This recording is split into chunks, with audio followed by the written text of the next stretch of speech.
Horlicks খাবে বাবা? সত্যি সত্যি হরলিক্স খাবো বাবা? কি মজা কি মজা, আমার হরলিক্স খেতে খুব ইচ্ছা করে। ডাক্তারবাবু বলেছেন দুবেলা তোমাকে হরলিক্স খেতে। তুমি বসো, আমি গরম জলটা করে নিয়ে আসছি। কেমন? কি গো মা, তোমরা হঠাৎ একেবারে বড় লোক হয়ে গেলে। এবার থেকে 10-20টা ঝি চাকর রাখো, যে তোমায় পান সেজে দেবে। হঠাৎ এই কথা বলছিস কেন? এবার থেকে আর অভাব অভাব বলে টাকা ধার চেও না। যা বলবি সোজাসুজি বল। বড় লোকের দেখলি কি? রোজই তো শুনি বড় অভাব, টাকা নেই, সংসার চলছে না। এদিকে তো ঘরে ঘরে হরলিক্স খাওয়া হচ্ছে। হরলিক্স? মা একটু হরলিক্স দাও না, চেটে চেটে খাবো। দিচ্ছি বাবা।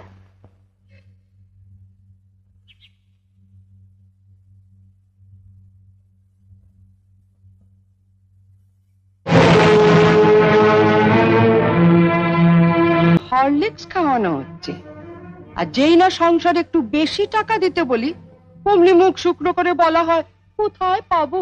জ্বরেও দুর্বল হয়ে পড়েছে মা, ডাক্তার ওকে হরলিক্স খেতে বলেছে, তাই ওর বাবা ধার করে। থাক, ওসব কথা অনেক শুনেছি, ধরা পড়লেই ধার করেছি। নে লতু, তুলে নে হরলিক্সটা।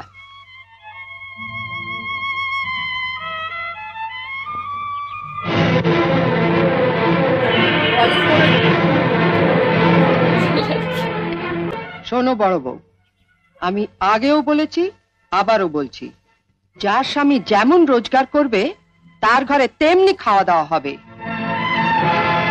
খাওয়াতেই হয় তাহলে কর্তাকে বলো রোজগার একটু বাড়াতে, নয়তো এর পরও যদি ছেলে হরলিক্স খেতে চায় তাহলে বাজার থেকে 20 পয়সা দিয়ে হরলিক্স বিস্কুট কিনে এনে দিও, কেমন? আইলো তু। ও দিদু, ও দিদু, দিদু আমাকে একটু হরলিক্স দাও না, চেটে খাবো। হরলিক্স খাবে? ওইখানে হরলিক্স পড়ে আছে, যা গিয়ে চেটে চেটে খা।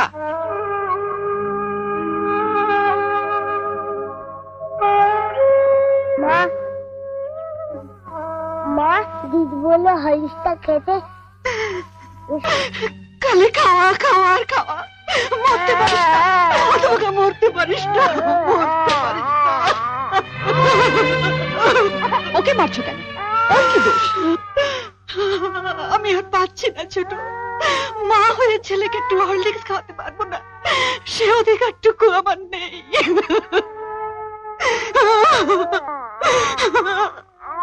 উনিও তো মা, ওনারও তো সন্তান আছে।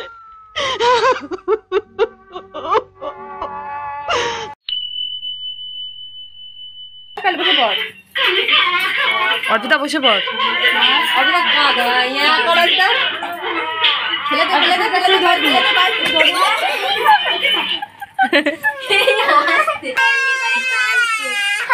তো গাইস দেখো শুট কর।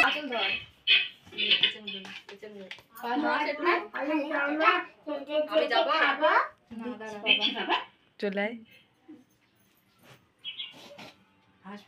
এখন এবার এসছে, এবার দেরি দেরি করে আয় একটু